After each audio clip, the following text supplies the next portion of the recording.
Hey guys, so I got some Fatshark Dominator V3s here, and I'm going to do a quick unboxing and just give some initial impressions on these. I also picked up these this receiver here. It's a 32 channel with race band for the Fatsharks. Now, I've really haven't used goggles before. I'm a beginner pilot, so not I've been flying with an FPV monitor and still learning, and I feel like the flying with an FPV monitor has been holding me back, mostly because, especially when I'm flying close to the ground, I tend to misjudge distances. Misjudging my distance to the ground, I'm crashing a lot. So I've been looking into goggles for a while now. And actually tried out the Quantum V2s. Jeff let me borrow those, and I did try them one time. Had some issues with them because they were kind of heavy, and there was also some problems with receiver and video signal cutting out. So I wasn't sure if I wanted to go that route with the sort of the video screen inside of a case. I did actually order some Eoshine like headplay type goggles from Banggood, and they were on pre-order, and then they were delayed, so I ended up canceling that order. And then I ordered something else that came out. It was called the VR 008s, which were kind of like the VR 007s, which had the 4.3 inch screen, but they made a newer version that was like $71. It had a 5-inch screen. It was kind of like the Quantum V2s, but lighter with an internal battery and all that. Anyway, I'll have that in a separate video, but those aren't here yet. And I decided to go ahead and get these while I could. I wanted to get better as a pilot and start flying with some goggles and get away from the FPV monitor, because it's just holding me back right now. Anyway, let's take a look at what we got here. Got a little manual. I did a lot of research on various goggles, Fatsharks and Sky Zones, and these Fatsharks seem to get the best reviews. And as a beginner, I kind of want to, go with something that's pretty good, that people generally feel are good goggles to fly with, so that I can start off off the bat with a good experience, and not, have a bad experience, and which will just further hinder my ability to improve my flying, which is what I want to do ultimately. All right, a nice case.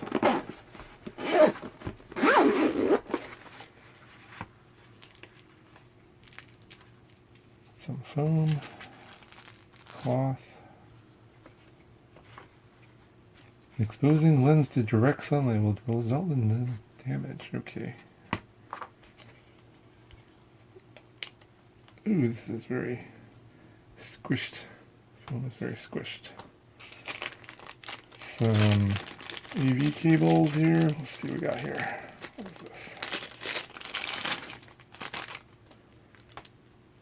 Looks like a mini HDMI to micro HDMI adapter.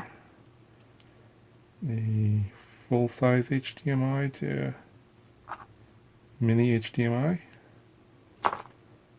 Got some banana plugs to a barrel connector.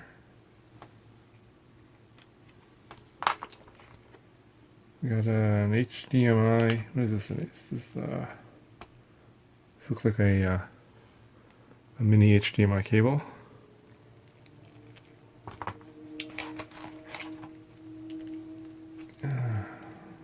RCA cables. And a battery.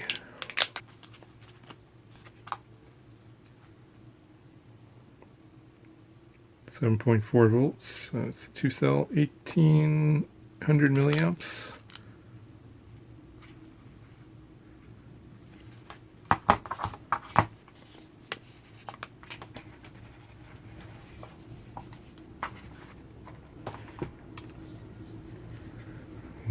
here it is. And pretty cool. It comes with the new style of the fan. You can see here in the box.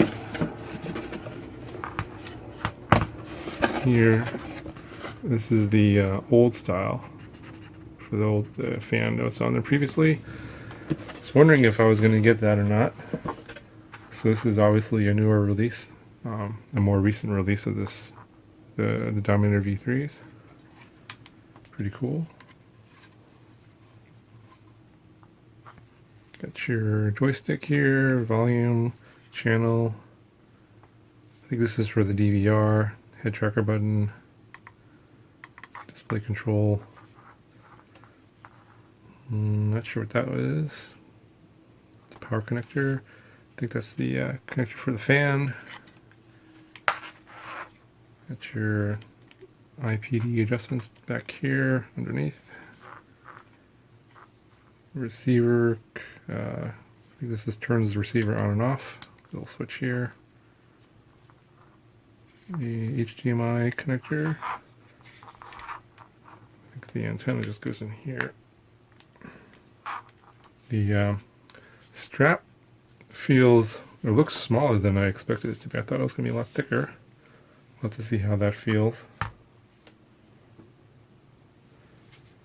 Definitely like the blue color. Really looks nice. I like the white.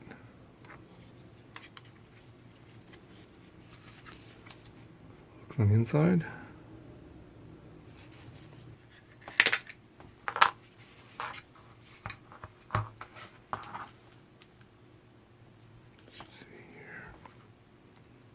Looks like the battery has 3 bars of charge. Alright, put this receiver in.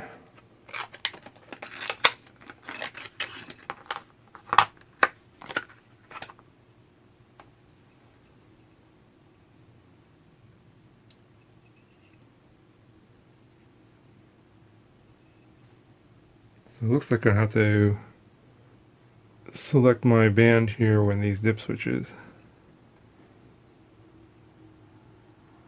I think the default is the Fatshark bands.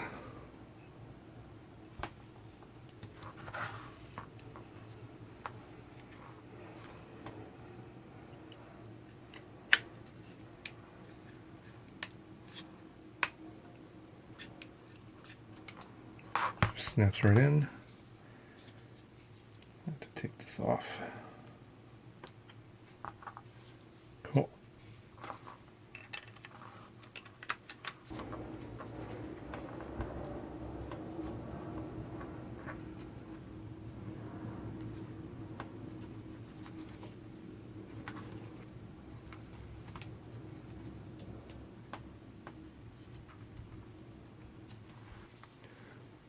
Okay, you got the foam on. Isn't that hard? So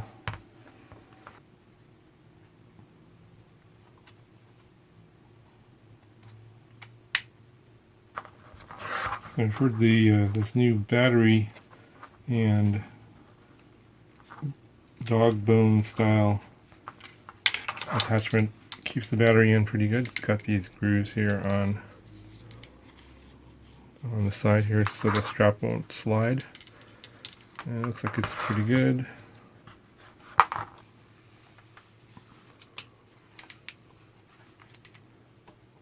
Yeah, right off the bat I can tell I need to adjust the IPD.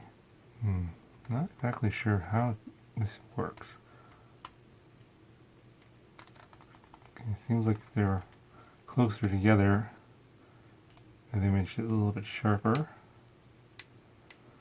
But it still looks like I have a double image. Like they're off center or something. Like there's one over here and there's one over here.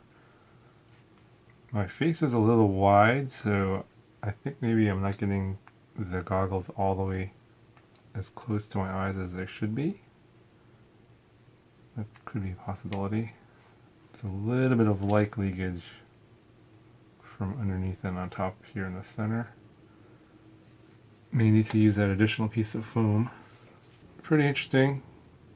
I think it's gonna take a little time for me to get used to this and make some adjustments to get this to feel right. It just feels really weird right now. So first time with these kind of goggles. A few moments later. Perfect. Wow, wow, this image is amazing. Okay, so something that really interesting that I want to share with you guys about these Fatsharks. I've tried these in the field for brief periods of time. My friends have let me, try them on, and I've never really liked them very much. For one thing, I'm nearsighted, so I didn't have the diopters, so everything was blurry, and just seemed like the image quality wasn't very good. And when I first put these on with the diopters, the image quality was clear, and I had to make the adjustments to the IPD settings. This is basically the distance between your pupils, which is set with these two controls right here underneath. And so I was messing around with that for a while because even though the image was clear with the diopters, I still felt like I was cross-eyed, like it was out of focus in one eye or the other. And it took me about, I didn't film all this obviously. I was just sitting there just freaking out because I just spent $400 on these goggles and I couldn't see the image. I could just see out of one eye or the other. And it was a little frustrating, and then it literally took me about 30 minutes of just keeping this on my face and looking at various images through my FPV camera that's on my quad, just moving it around, and eventually, I don't know, it's really weird, but yeah, I guess my eyes relaxed, and I guess you have to sort of relax your eyes and just let the image focus, and when you do that, it's really weird. Maybe something has to do with the way your brain works or something, but because there's two images and it has to sort of merge them together. But as soon as I did that, the image combined into, it was basically a double image. You combined into a single image and it was crystal clear. It was really sharp. And I was able to reproduce that. I took the goggles off, put my glasses back on, and then tried it again. And initially, when you put the goggles back on, I was cross-eyed. The images I was seeing a double image again. And then I let my eyes relax, and then everything came into focus, and it was a really sharp image. Very, very impressive. So I'm really looking forward to flying with these. I think it's gonna really help a lot. So if you guys are out there and have just got these and are having issues with a double image and can't quite find the correct pupillary distance with these, just kind of messing around with it. Try and get them as close as possible, and then just kind of relax and don't struggle, don't fight it. Eventually the image will come into focus, and you'll be able to. It's just like seeing a single image, and you can't tell the differences if you're watching a giant TV screen. It's really weird, hard to explain. But if you guys have that same problem, that's what I would recommend. Just if you're struggling getting this thing to focus, and then just try and relax and just let it happen. And when it is, it's kind of an epiphany. It's really weird, but it was pretty cool. And now I'm really looking forward to flying with these. So stay tuned. More videos coming.